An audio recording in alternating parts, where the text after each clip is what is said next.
order. Regular meeting, July 22nd, 2024. The time and place is advertised. Our next order of business is the Pledge of Allegiance. If you'd please stand and join us in reciting the pledge.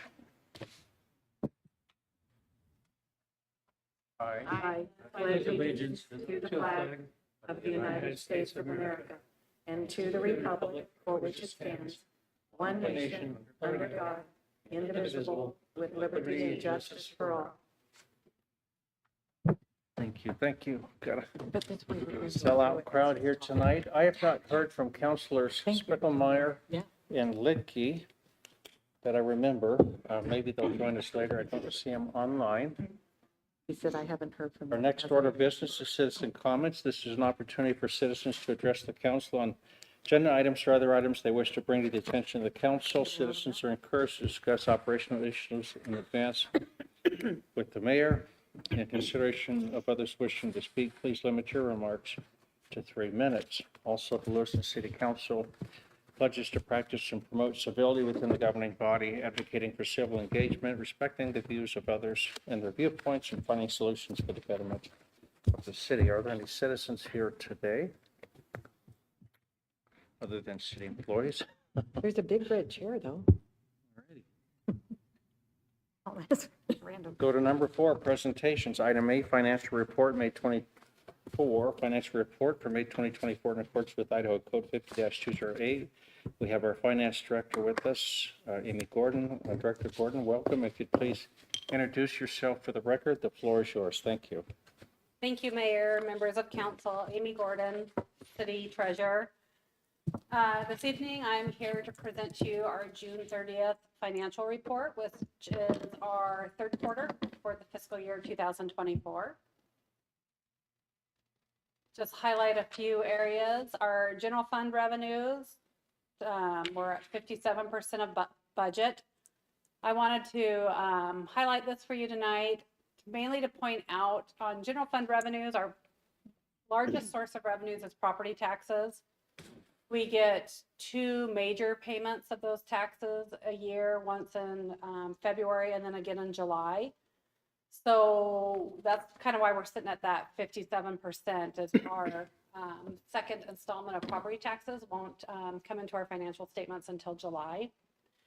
I also wanted to remind council that we have in almost every fund, you'll see the other line item, which will have a budgeted amount, and year-to-date collections will be near zero on those. That's the category that your use of reserves falls in.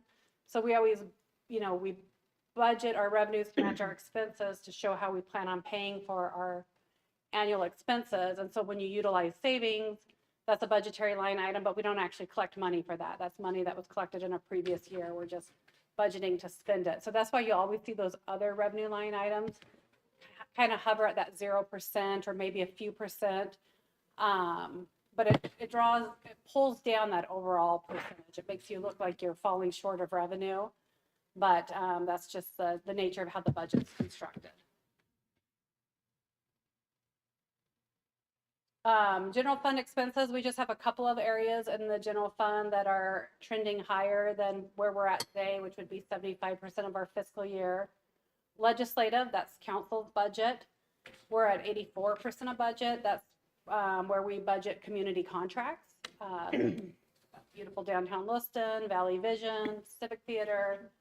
So if you're wondering why you have an $875,000 contracted services budget, it's because that line item is where support for the airport and the other community organizations are at. We typically pay those in 1 or 2 installments throughout the year. They're not on a consistent monthly payment schedule. Oh, this might be a little small. I apologize for that. This is our insurance trust on the general fund. We mentioned this, brought this to your attention during one of our budget work sessions, that our insurance expense has just been much higher than what we were received as quotes from our insurance agent. This is a line item we pay our commercial and liability expense account for the general fund out of. And we are year to date $426,000 of a $404,000 budget. We have other budget savings throughout the general fund that will offset that. There won't be a budget amendment for it because we'll have savings elsewhere that will cover that. But I just wanted to point that out to council. This budget line item really shouldn't grow much more this year unless we have some smaller tort claims that we pay or just some loss damages we have to pay that wouldn't be covered by insurance. And then bringing forward workers' compensation. I've mentioned this during my last two financial reports this year, and I just want to keep highlighting it for council. There will be a budget amendment to this again this year. Workers' comp claims just continue to be expensive. Our number of claims aren't significantly higher, but the types of claims that we have seen this past year are costly. They involve surgery, physical therapy, time off work. So those are the claims that are most costly to us.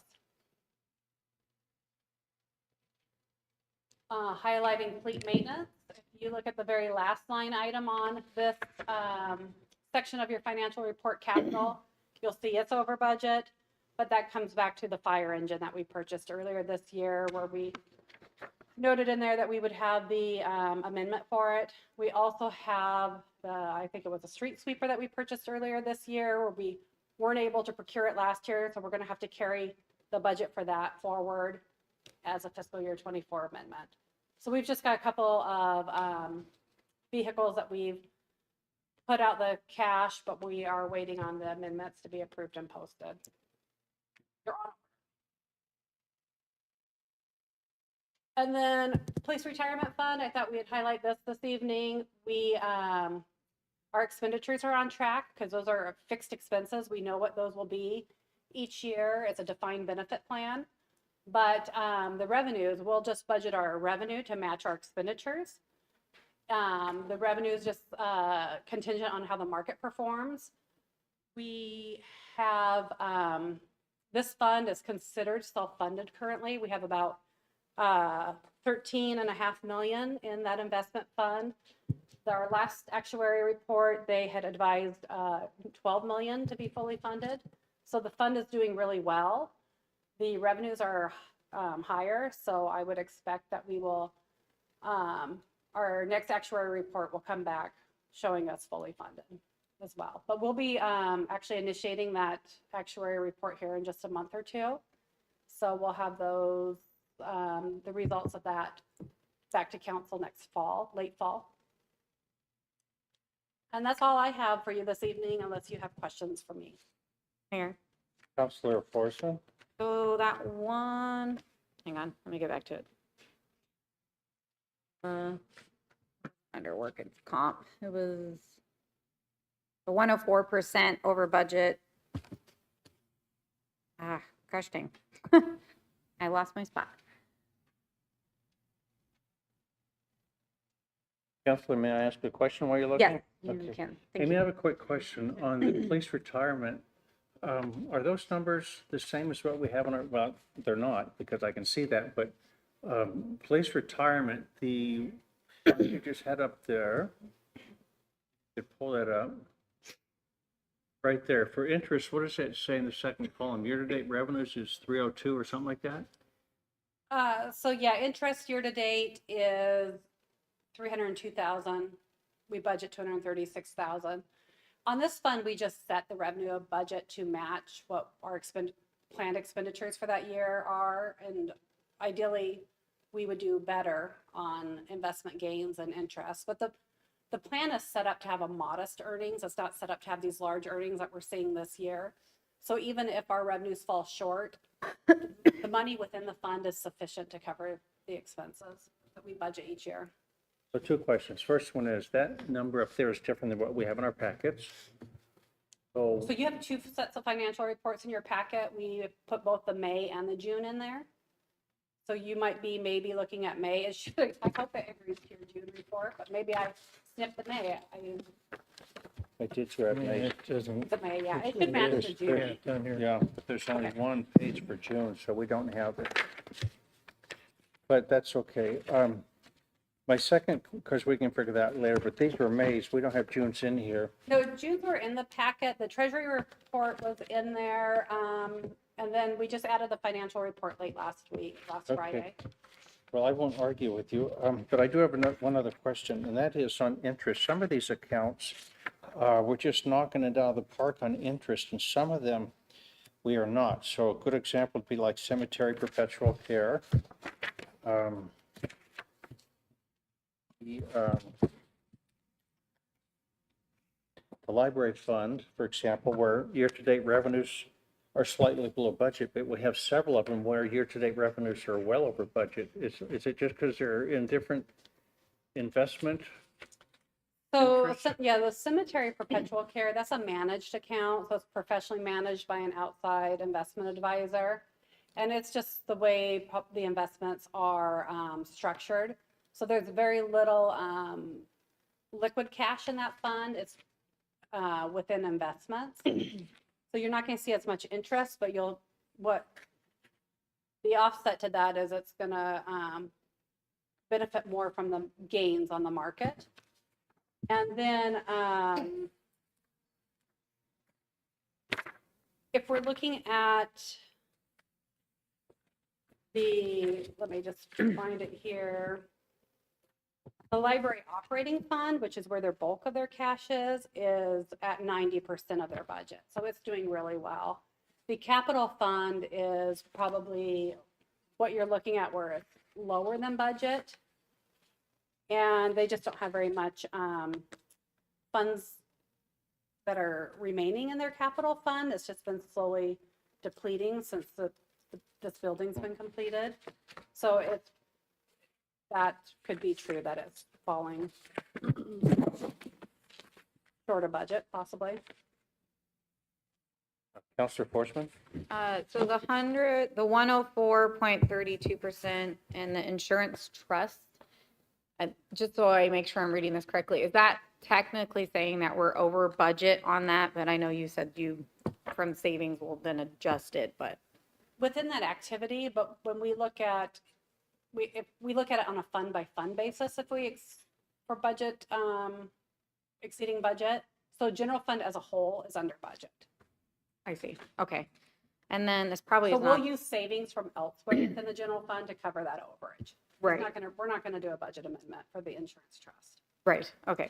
And then on the workers' comp and amount of injuries, and this might be like a Amy Gordon question, or sorry, HR, but as far as what are we doing to try to prevent further injuries? I mean, and what kind of injuries? Are they just repetitive or? Honestly, I'm not even privy to the details, but I just know from my conversations with Jean, our risk manager, who would be the appropriate one Okay. to update council on that, is there's a lot of surgeries this year. Okay, I'll reach out to him. Thank you.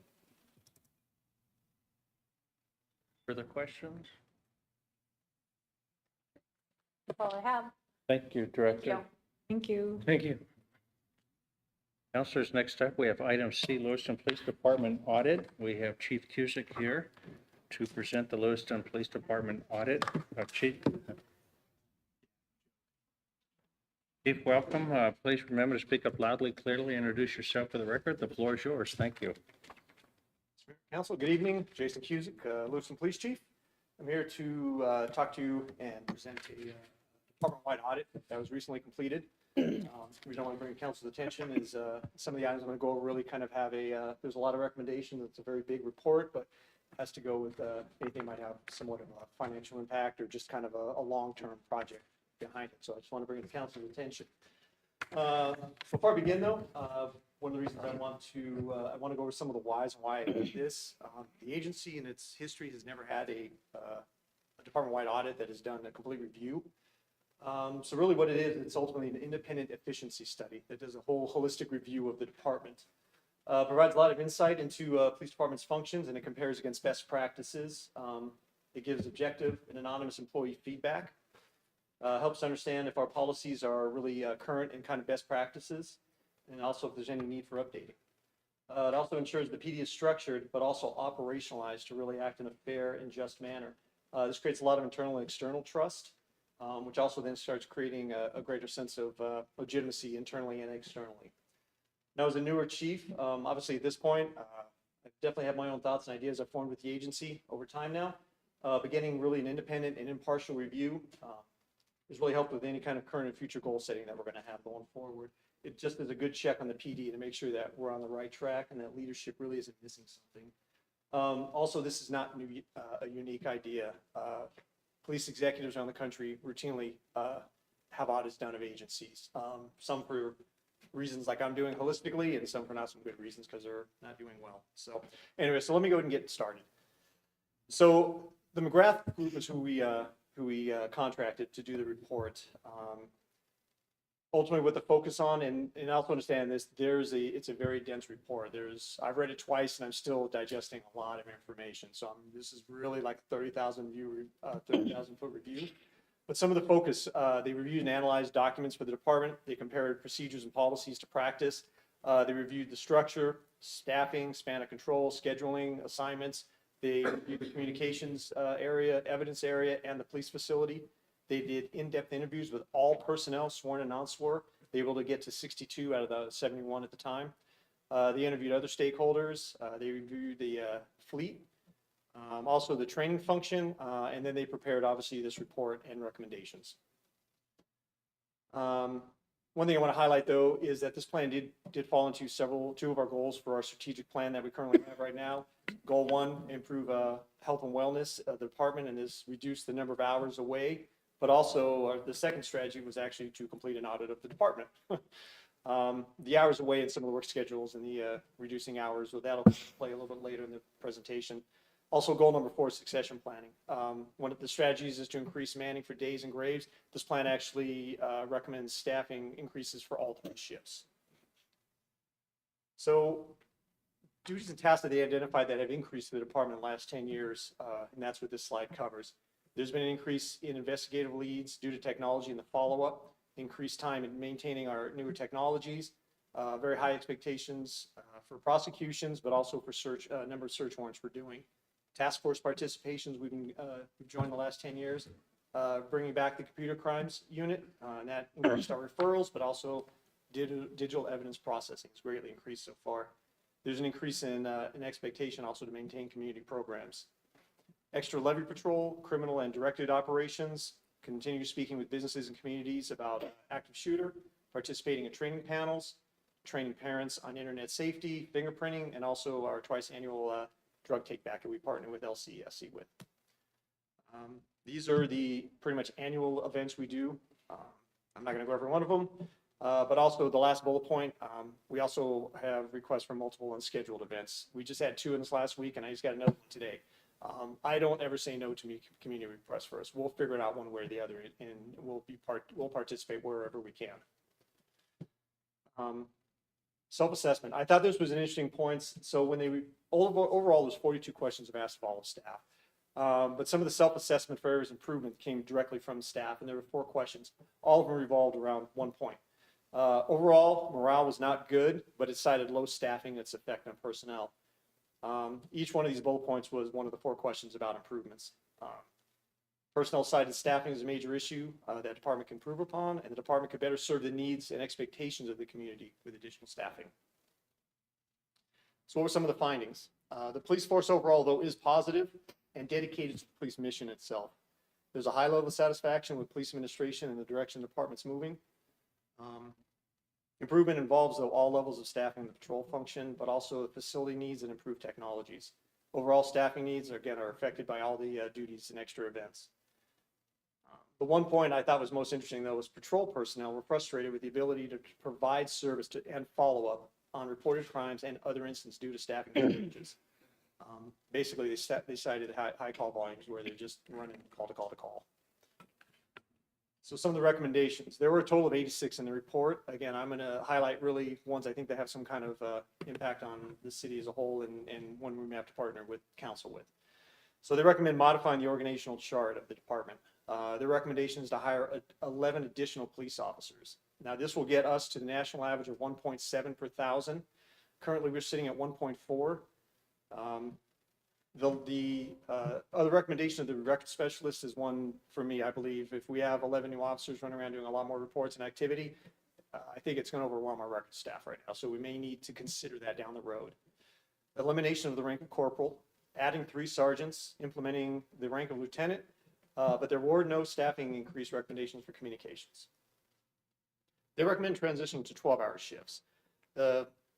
It's not a no per se. Right now we're 10 hours, and I'm kind of recommending staying on 10 hours. It's something we'll work on internal. There are plus and minuses to both shifts. Update the patrol manual or policy manual, which is a work in progress and has been for over a year. We review it regularly and update. Recommend exploring new construction for a police facility. Move all critical public safety and city equipment out of our basement for better protection. Inspect and replace the 911 equipment. Our partners at Joint Power Board are actually handling this right now. So that was one of the major recommendations. It could have had a financial impact, but the Joint Powers Board is going to handle that. They also recommend utilizing better case tracking procedures and investigations. What I want to highlight though is, so these are a snapshot of 10 years of incidents that we respond to from 2014 to 2023. And as you can see, gradually it's going up, but 23 really peaking. I looked at the numbers for 2024 and we're tracking pretty close to those 23 numbers. So our activity level is going up. The slide to the set where it says offenses, so we may go to one response area, but we may handle or look at 2 or 3 crimes within it. So that means that additional amount of follow-up and work the officer has to do. But again, you can see how it's gradually, even the total offenses we're handling are increasing over time. This, I just want to highlight, this is what a current patrol shift looks like. So like, for example, Sergeant Hopple at the top will work Monday through Thursday, but you will see the shift does not all work together at one time. It's scattered, and this is how we kind of have to schedule and spread out our manning right now to get at least minimum manning. And this is what a 10-hour, what I would propose to do with the increased manning, where we'd have fixed shifts. With the elimination of corporal, each sergeant would work with his officers all 4 days of the week. What the yellow bar represents is that's a double squad day. So, for example, squad A there would go to training on that Thursday, and the B side would work the road, and then the next week it would flop. So what this allows is consistency in training, consistency in leadership, consistency with the team or in team building. Then one of my long-term goals is to be able to move into a better geographic policing model, and that's what having those fixed shifts would allow. What's that model? Well, that allows one officer to be assigned consistently to the same zone every day of the work week. And what that enables is officers to build relationships with residents and community organizations. Officers can actively involve citizens in problem solving, and citizens are just more comfortable seeing the same officer every single day driving within that area. There's a lot of primary emphasis on quality of life issues that will affect that particular zone, such as it could be narcotics, property crime, traffic noise, vandalism. And also there's a plus side for the officers. It gives them a chance to work independently, think independently, and be creative. And this generally increases their progression and job satisfaction. There's a lot of studies that support this. Here's a map that will show what the 5 zones would look like. We would just switch CAD from 2 zones to 5 and break it down this way, and then we can start doing the assignments. One area that was reviewed was department training. So many of the recommendations actually were already identified internally when we read the report. One thing I just want to highlight that was not a recommendation, but is one I made, is converting that FTO and step sergeant into a full-time training sergeant. And the purpose is so that one sergeant can holistically address all of LPD's training needs. It was rather the documentation, scheduling, all that was kind of scattershot. Now it's all housed in one sergeant. He handles all of it. The facilities, again, they're recommending a new facility. The current facility is not optimal as a police building. It's in a flood zone. It's lacking space. There's a shortage of interview rooms for detectives. There's no quiet interview rooms, and there's a lack of sound control in that area. And honestly, the building was not purpose-built for a PD. As far as fleet goes, one thing I want to highlight is and I think this was kind of an urban legend thing. They recommended that police vehicles are the priority when they get in the shop. They are. Some of the feedback from the staff was, or the personnel, was that they didn't think we were a priority. They are. I just want to say that, and I want to highlight that. They get the turnarounds very quickly. They meet all of our needs, and there's no issues. I think, like I said, that might have been a problem many, many years ago, and it's just carried over as far as like an urban legend within the department. But it's a good relationship, and everything's working fine. They do recommend continuing the second outside vendor we found. But again, that guy only does all the cool stuff that makes the car fun. The lights, the sirens. if city yards just is really backlogged for a reason and we need to do a radio or some kind of minor upgrade, we just have a backup plan. That's all that's for. Also, they recommend initiating using a monthly inspection report, and as far as equipment, vehicle miles, things like that, we're actually working through that right now. We might be using volunteers for that project. As far as human resources go, there's actually 20 total. Some ones I want to highlight is they still recommend, obviously, having compensation being kind of above the regional average for recruitment and retention. Pre-employment testing is routed all through HR and not just through the department. All recruitment forms, meaning onboarding documents as we go through a hiring process, should be put in through NeoGov, and that's a work in progress right now. Implement a validated skill-based testing for dispatchers and police. Again, we're working through that right now. They recommend introducing a wellness room to decompress, and also a fitness area for the department, which, again, the department has no space for any of that right now.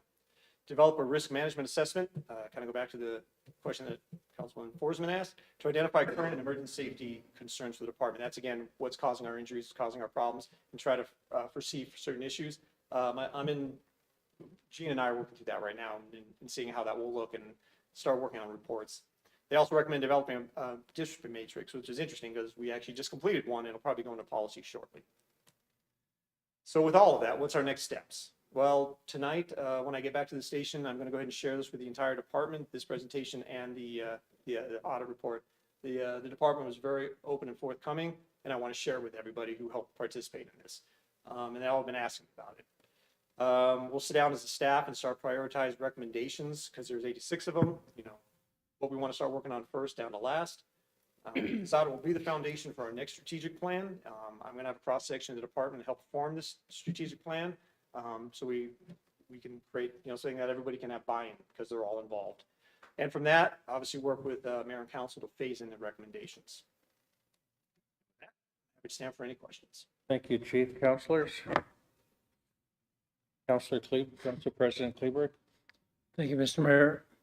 So Chief, as of today, are we short personnel, do you think? I understand you're asking for, eventually another 11 personnel. The model we have in now, the model is developed based on the personnel we have now. Or as the community kind of incrementally begins to grow and to move into that geographic policing model, we don't have the staffing for that. Even to move to squad-based, it's like we could, but we'd really be stretching thin if somebody had a vacation or called in sick. So basically, our staffing model is just based on the numbers we have now. So, but yeah, Okay, to be able to really grow and develop and to be more responsive, yes. From what we have at this time, Yes. we're staffed to what's funded. Correct. We don't have any vacancies. Well, yes, we have vacancies, but we're getting close to filling those vacancies. Okay. Thank you. Councilor Forsman? So I guess to piggyback, so that 1.4 is including those guys that are in training right now? Is that what you're talking about as far as Yeah, filling? our 1.4, that is our current staffing allotment. Yeah, and we'll have that filled like to what that is once our training is complete with the current hires? Probably, assuming there's no more attrition, I'm estimating roughly this time next year. Okay, this time next, because I know that takes what, close to a year before you actually have an active From officer. the time somebody drops an application into HR to when they're out of field training is 14 to 16 months. Okay, even more than a year. Okay, that makes sense. And then the other, I think I might have missed it, but you talked about a little bit about why getting rid of the ranking of corporal. Yes. What was the benefit? I didn't hear that. To eliminate, corporal is an interesting position because they're part-time supervisors. Even though it's a promoted rank, they could be a supervisor 1 day of the week or 3 days of the week, depending on how this shift they're on works. But they're still under a sergeant. Okay, So it creates a little, honestly, I'm just not a fan of the rank myself because it does, supervision is very important. It is absolutely critical to making sure these officers develop and that they have an expectation. You look at, the kind of triad of risk management, and that's, you got training, supervision, and equipment technology. So by moving to a squad-based, like I said, that officer will work with that sergeant every day of the week. And especially with all these new guys we're bringing up, it's very important that they have constant supervision, not a corporal 1 day, a sergeant the next day, and even the corporal could rotate because some shifts, or most shifts have 2 corporals. So it could be this corporal this day and this, it's an uncomfortable position, and I think it just doesn't lend itself to the growth and development of young, especially young officers. So then the rank of lieutenant would kind of fill that gap. Now you're getting rid of corporal, which is unnecessary, and the rank of lieutenant. Yeah, well, lieutenant, well, then they could, what I would like is 3. I put 2 in patrol and 1 in support services or investigations and all of those units in there. But they could act, they would be in essence a middle manager. That would be somebody that the sergeant can report to. They could handle projects, but they could also ultimately end up being watch commanders. So if we have a critical incident, we will truly have an incident commander. So a lot of their training would be focusing on ICS, critical incident responses. So they would be able to handle that. And then the sergeant could then be downrange with the officers, and they could be an on-site supervisor. So supervision is not as spread out and thin. Right, okay, that makes sense. And then I don't know, this is just more of a thing to bring, I guess, to Gene, but I know a lot of companies are coming with the risk assessment type forms where your employees, if they see something that has been an injury, or they can preemptively fill something out if they're having pain. I don't remember the actual program, what it's called, but we implement that a lot where I work, and I can, if I see an injury or hazard observed, I can fill it out, and then they get ahead of it before an injury happens. And so that might be, I'm not sure if you started heading that direction, but that's definitely something to look at to give your It is, employees that's what we're power. gonna be talking to Gene, and that's some of the conversation we're having is how do we, like maybe just put in an Excel sheet, hey, this was a fall, this was, resulted in a bruise, or that, basically trying to rank and categorize the injuries. And that way, if we start seeing a pattern, then we can start addressing it, or we can, and obviously just start future proofing, hey, what is our, what's our policy on handling, combative subject? And just trying to future-proof any potential injuries, and then we could work that into some training paradigms, and so trying to be a little more involved with risk management, so. Okay, awesome. Thank you.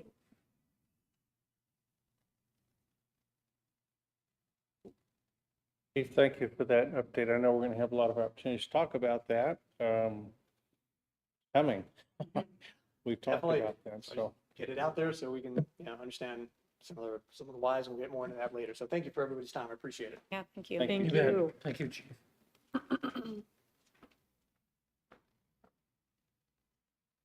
Councilors will next move to our consent agenda. All items on the consent agenda are considered routine by the council and will be enacted by one motion. There will be no separate discussion on these issues unless the councilor so requests, in which case the item will be removed from the consent agenda and considered on the active agenda under items moved from the consent agenda. Councilors? Mayor, Councilor Forsman? make a motion to approve the consent agenda. Second. Been moved by Councilor Forsman, second by Councilor Schroeder to approve the consent agenda. Clerk Rocky? Council President Kleberg, Aye. Councilor Schroeder, Aye. Councilor Forsman, Aye. Councilor Klein. Aye. Motion carries. Thank you, councilors. Thank you, Clerk Rocky. Next, we move to our active agenda, item A, Resolution 2024-32, considering amending and restating the City of Lewiston's administrative fee for abatement actions by the city. This is an action item, and my name is listed there. So, councilors, what this is, if you remember, a year ago, or a little bit over a year, we consolidated our some of our infractions for things like weeds and stuff like that into a new chapter. We moved a lot of things over, and part of that process was to include an admin fee if we had to go out and abate some of these nuisances that were allowed to abate under state code. And the admin fee was not included in that chapter. So what this will do is put that in that chapter so that if we need to assess an admin fee, we can do that. It also lowers the admin fee. Previously, it was $190, and it's my recommendation that we lower that to $90. I think that probably still accomplishes what we're trying to do, and it's a little bit, I think, more palatable for those that may have to pay that fee. So I would entertain any questions you may have. If not, I would entertain a motion. Mayor, Councilor Schroeder? I move to approve Resolution 2024-32. Second. It's been moved by Councilor Schroeder, second by Council President Kleber to approve Resolution 2024-32. 32. Bless you. Clerk Brockie? Council President Kleber, Aye. Counselor Schroeder, Aye. Counselor Forsman. Aye. Counselor Klein. Aye. Thank you, councilors. Next up, item B, resolution 2024-34, considering approving a revised City of Lewiston utility customer service policies and procedures updated July 2024. This is an action item, and we have our Public Works Director, Dustin Johnson, with us here tonight. Director, welcome. Good evening, Mayor, City Council. Dustin Johnson, Public Works Director. In front of you tonight for your consideration, as the mayor has outlined, is Resolution 24-34.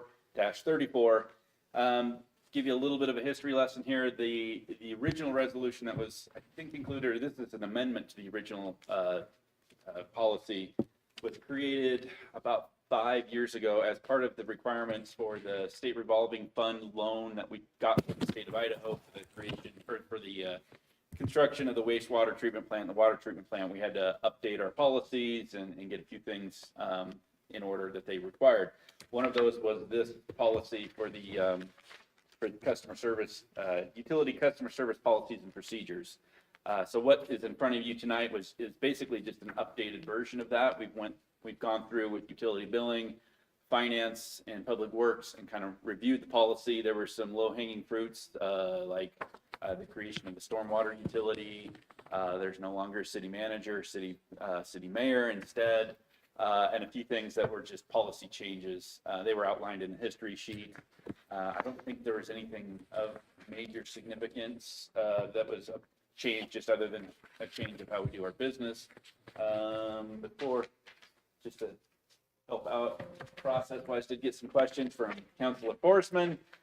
First one up was customer comfort billing inquiry. So that was a question, I think that came up during our public hearing for the utility rates. And that was actually the first time that I'm aware of that customers were interested in that. And so our IT department and utility billing have been looking at Tyler, which is our processing software, and looking into it.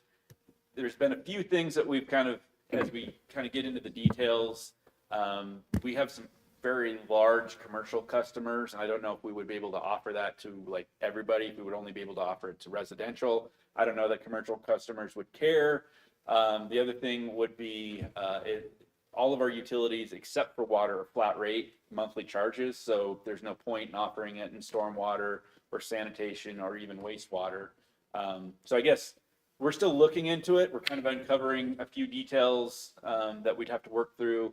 And then I guess our biggest question is for the customers, is that something that they would be interested in? Because like I said, if you have Lloyd Water, you know, that you're obviously, if you're city sewer, city sanitation, but Lloyd Water, we're not going to be able to offer it to you because it's flat rate. So I guess stay tuned. I guess I'd be kind of soliciting anybody who would be interested in that. And then kind of trying to figure out what the cost would be if we needed to update our software. So I think that's something we will probably come back to you. I don't have an answer other than we're looking into it. We're like most things, we're finding more questions. As we have a question, we get it answered, then we find 3 more questions that we got to get answered. So come back to you. Late payment notices. I kind of have this, I can email it to you, but the policies are pretty standard. Trying to find that sweet spot where customers who may find benefit in not paying their bills on time, that there's some sort of a penalty levied to them so that they won't, continually pay late. But yet at the same time, if you're behind on your bills, we don't want to over penalize anybody who's just in a rough spot right now. So late fees go down, are assessed on the 20th of each month. They're noticed depending on how you receive your bills, email, hard mail, whatever, the multiple notices. We do have the ability, say a person is out of town, forgets to pay their bill, we can waive a late fee once a year. So if it's just a one bill, one occurrence. So there is some latitude that staff has to work with a customer. We have contact information for nonprofits that are in the community that can assist with finding payment for them.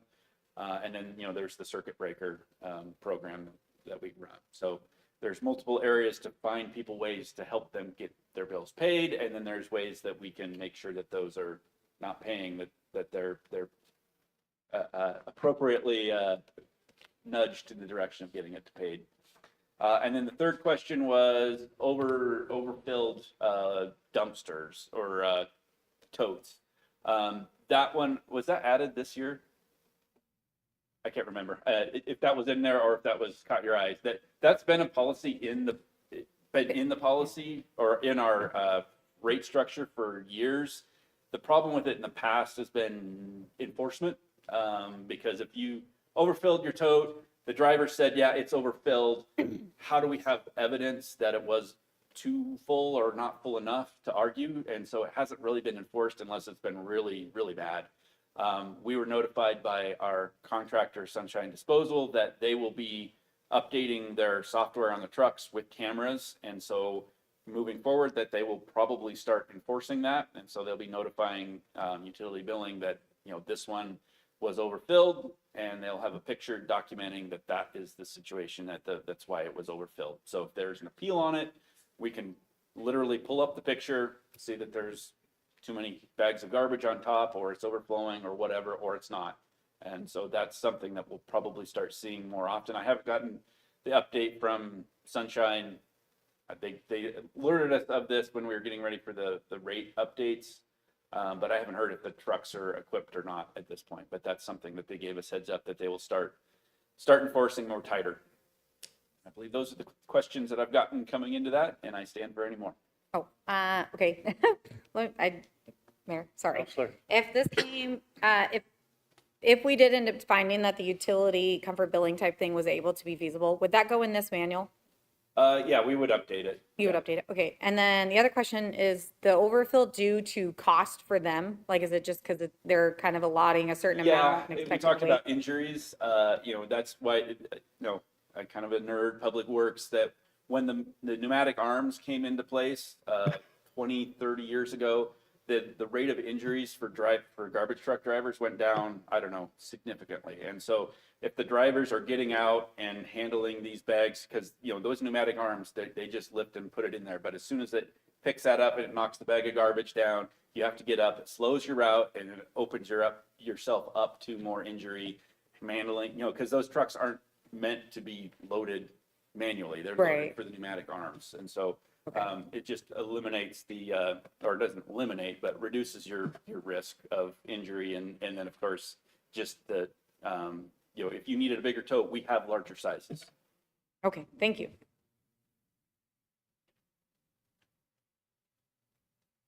The questions, councilors? If not, I would entertain a motion. Mayor, Counselor Schroeder, move to approve Resolution 2024-34. Second. been moved by Counselor Schroeder, seconded by Counselor Forsman to approve Resolution 2024-34. Clerk Brocky. Council President Kleberg, Aye. Counselor Schroeder, Aye. Counselor Forsman, Aye. Counselor Klein. Aye. Councilors, motion passes. Item C, bid award IFB-24-020 Lewiston WWTP waterline extension. Considering approving the bid award for the wastewater treatment plant waterline extension to Craig Construction Incorporated in the total amount of $750,480.60, and authorizing the mayor to execute the contract between the city of Lewiston and Craig Construction Incorporated. This is an action item, and once again, Director Johnson, welcome. Good evening, Mayor, City Council. Dustin Johnson, Public Works Director, in front of you. This, I'm going to throw you a curveball. So this is a water line funded through this wastewater fund. So this is just kind of more of the updates that need to be done out at the wastewater treatment plant. This is a water line, so it is in the public right-of-way. I believe it's called out on 12th Street North and 7th Avenue North. So if you go out to the plant, go by Pacific Recycling, it's all right there along that line going into the plant. There were multiple bids, quite a spread, 1, 2, 3, 4 bids received. The low one, as the mayor has already outlined, was Craig Construction, under engineer's estimate, something we don't see frequently these days, but we're excited to have that. I don't think there's much more to add on, that we'll move forward and get that water line put in. I stand for questions. Thank you, Director. Councilors, questions for Director Johnson? Mayor, Counselor Forsman? sorry, I just got all the kinds of questions today. Just a quick one. how old are the existing pipes? I think we talked about it in the past, but That I don't have an answer for. I no, I know, should have given you that one ahead of time, sorry. scout me on that one. I mean, I know they're beyond the service life. And a lot of it is they're undersized and just, they just need to be replaced with water main leaks out there. And so that's mains can operate, they can be 150 years old, but if they're in good material, good soils, and they operate correctly, we're good with it. It's when they start malfunctioning, that means a water main leak, we need to replace them. And so, this one's just the service life has reached the end of it, and we need to be replacing them. Okay, thank you. Thank you, Counselor. Counselors, you have IFB-24-020 before you. Mayor, Counselor Schroeder, motion to award IFB-24-020 to Cree Construction, Inc., and authorizing the mayor to execute the agreement between the city of Lewiston and Cree Construction, Inc. Second. been moved by Counselor Schroeder, seconded by Council President Kleberg to award IFB-24-020 to Cray Construction Incorporated and authorizing the mayor to execute the agreement between the city of Lewiston and Cray Construction, Inc. Clerk Rocky. Council President Kleberg, Aye. Counselor Schroeder, Aye. Counselor Forsman, Aye. Counselor Klein. Aye. Motion passes. Thank you, councilors. Next up, we have item D, Fire Service Waterline Access Easement. Considering granting a fire service water line and access easement to Nez Perce County for a fire water service line from the Nez Perce County Courthouse across the northwestern corner of city property located at the intersection of F Street and 12th Street. This is an action item, and it looks like we have our Public Works Director, Dustin Johnson, to present this to us. Director? Good evening, Mayor, City Council, Dustin Johnson, Public Works Director, one last time. So as the mayor has already outlined, this is a request for a utility easement by the county to serve the currently under construction courthouse. Essentially, they started construction. We've been working with the contractor and the county on this project for 2 years, 3 years now. This little portion, this is a sliver of vacated F Street. So it's the alley between, I guess it starts on the parking lot that serves City Hall, and then you've got the police station to the south side. We had to move some things around as far as utilities, and the fire service line now has to jet out into this little corner of the alley, or it's fee property now, so it is city-owned property. Staff looked at it, didn't see any reason. I mean, there's nothing that could be built on it, so this easement seemed reasonable, but everything has to go to council for your approval on this. So I'm here for questions if you have any. Thank you, Director. Councilors, questions? Not on this one. Questions? I have one, but I'm going to hold it. Councilors, you have it before. Councilor Klein? I'd like to make a motion to grant a fire service water line and access easement to Nez Perce County and authorizing the mayor to sign the easement. Second.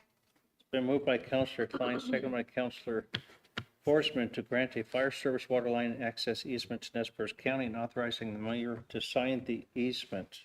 Further discussion? Hearing none, Clerk Rocky. Council President Kleberg, Aye. Counselor Schroeder, Aye. Counselor Forsman, Aye. Counselor Klein. Aye. Motion carries. Thank you, council. Thank you, Director. Next up, council, we have item E, Kroger Company proposed opioid settlement agreement, considering whether the city of Lewiston will opt into the multi-state settlement agreement with Kroger Company for its role in the national opioid crisis. This is an action item, and we have our city attorney, Jennifer Tangano, here with us tonight to present this. Jennifer, welcome. Thank you, Mayor. Thank you, Counselors. Jennifer Tangano, City Attorney. So I'm just going to give you a brief overview of this particular proposed settlement. This is one of many of the national opioid settlements that the state of Idaho has been entering into. The city has been asked to opt into the settlement proposal as a part of the national opioid settlement. process through the Idaho allocation agreement. The National Opioid Settlement Group requires that for every political subdivision that is participating, that they must opt in. Otherwise, they lose the ability to participate and receive settlement funds for that particular settlement agreement. So far, the city has opted into every other settlement agreement. This particular one is with Kroger Company. More specifically, the proposed settlement is for $1.2 billion payable over 11 years. The Idaho Attorney General strongly encourages all the Idaho municipalities and county governments to participate. The more that participate in each state, the more likely that that state will receive its full entitlement award. For the state of Idaho, if it receives its full entitlement based on the numbers provided in that agreement, Idaho would set to receive around $9,594,429, and the city of Lewiston, in accordance with the allocation agreement, would receive around $193,582.47. That is, as long as my math is correct. But what this, the state roughly receives 0.7995% of that 1.2 billion. And then of that amount that the Idaho receives, the city of Lewiston receives about 2.0177% of that. So we're talking really low percentages in really high amounts. So the city would be able to receive that if it were to opt in. In exchange for opting in, the city would waive any potential claims that it would have against Kroger Company, and it would agree to use the funds in accordance with opioid remediation, which is the same programs for the most part that the city is using all the other opioid settlement funds. The city would report to the state how we're using the funds as we are in all the other national opioid settlements. So it's not different than what we're already participating in. And the reason why we're coming before you is because we would like you all to authorize the mayor to opt into the settlement agreement and allow the city to continue to receive those new funds as they roll in. Thank you, Understand your Jennifer. questions? Councilors, questions for Jennifer?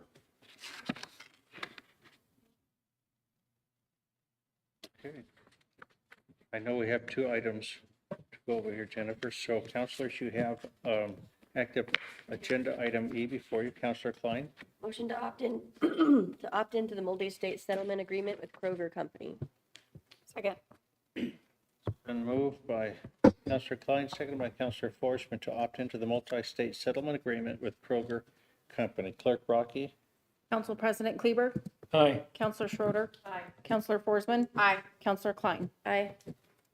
Motion carries. Thank you, council. Next up, item F, resolution 2024-33, considering authorizing the mayor to sign on behalf of the city of Lewiston opioid settlement documents related to the national opioid settlement and settlement of lawsuits related to this matter as they may become required. This is an action item, and again, we have our city attorney, Jennifer Tangano, with us. Jennifer?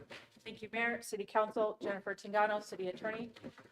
This particular resolution that's before you, Resolution 2024-33, authorizes the mayor to sign not only this current opt-in agreement, but other opt-in agreements that may come forward.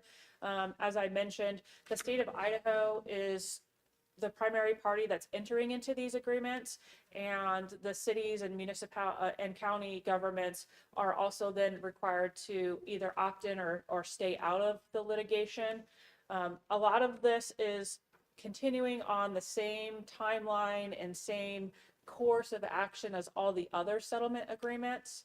And other jurisdictions are leaving the decision up to their city attorneys, their city mayors, or other individuals within their local governments, because of the fact that it's more a continuing course of action and not individually new agreements. So yes, they are new agreements, but they're part of an overarching national opioid settlement. It's involving the same primary litigation firms, the same settlement review committees, and the same entitlement processes.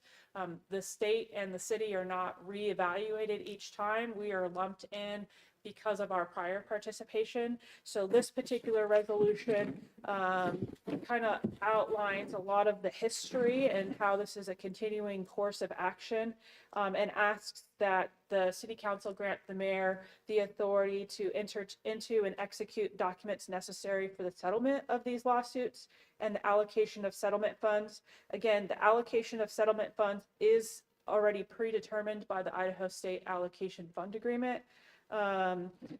But it is to include, but is not limited to, the agreements, releases, or other documents required to effectuate settlements and distributions of funds related to the Idaho AG's office, the National Opioid Settlement Enforcement Committee, and other settlement entities related to this particular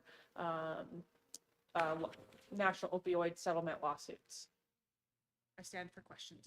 Thank you, Jennifer. Counselors? Motion Yeah. to, no? Go ahead, Oh, Counselor. okay. Motion to approve resolution 2024-33, correct? Yes. Yes.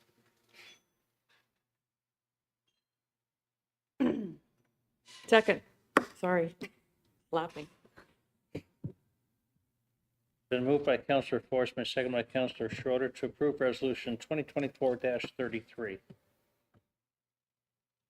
Clerk Brockie? Council President Kleberg, Aye. Councilor Schroeder, Aye. Councilor Forsman. Aye. Councilor Klein. Aye.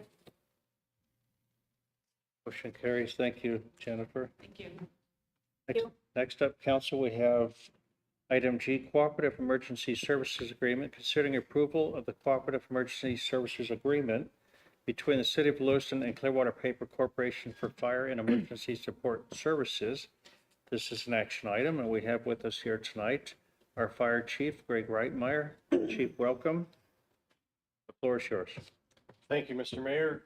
Greg Reitmeyer, Fire Chief, Lewiston.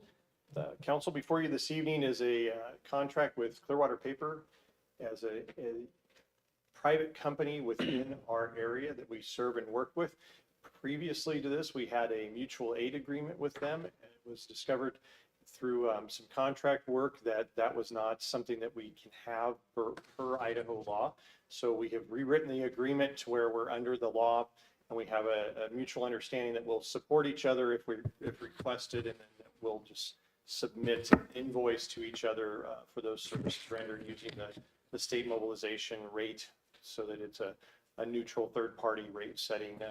It's really not look to for anybody to make money off of each other, just to help each other out if we need to, and to stay within the bounds of the law. Any questions? I'm happy to answer them. Mayor, Counselor Forsman. I'm maybe not getting the full scope. So what, I think I understand what we provide, but what do they provide? If we were to request them, either an engine company, a hazardous materials response, just any kind of help. They have a fire department similar, provide similar services that we do, just as an industrial fire brigade rather than a municipal fire department. Okay, awesome. Thank you. Chief, I have a question, and if you're not able to answer this, Jennifer and I discussed it this morning, but as you know, Clearwater Paper made an announcement today about their future operations, and they are going to be,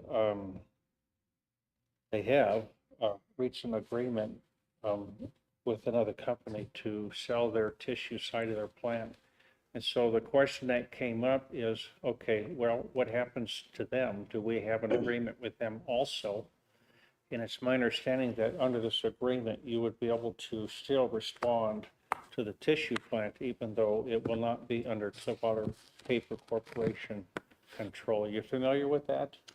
I am not familiar with that. I would have to phone a friend to our fine city attorney. Yeah, well, because this will move quick, and then that way you'll know, and we'll all know in case this question comes up. So Jennifer, Thank you, thanks. Mr. Mayor. Mayor Jennifer Tingano, City Attorney. The third whereas clause of this cooperative emergency services agreement provides Clearwater has agreements to obtain equipment and retain personnel for emergency assistance from private parties that requires those personnel to follow and carry out the terms of any contracts between Clearwater and third parties to provide cooperative emergency assistance such as the city. That particular whereas clause was included because Clearwater Paper does have a contract with its fire service provider on site. And my understanding from their legal counsel is that contract requires that third party or their fire service provider to participate and be essentially a party to any other emergency assistance contracts that they have.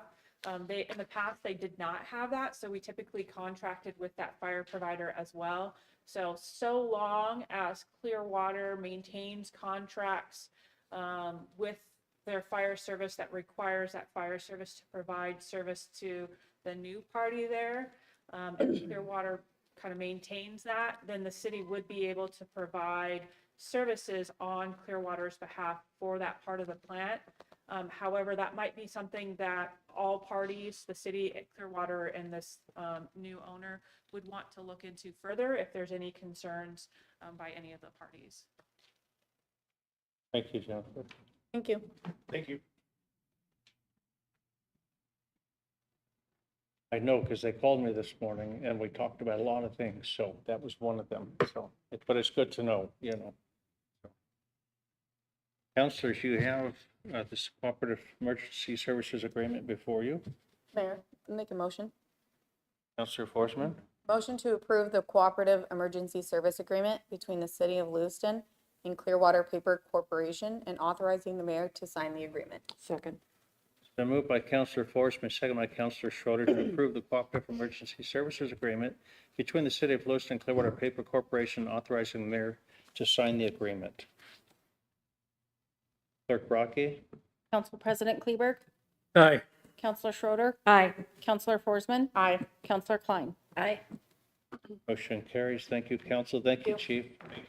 Thank you. Councilors, we're going to jump over agenda item 7. There are no items moved from the consent agenda. Roman numeral 8, unfinished and new business. Item A, city councilor comments. Comments shall not be related to an item currently before the city council or an item that may come before the city council in the foreseeable future and shall be limited to comments, not discussion.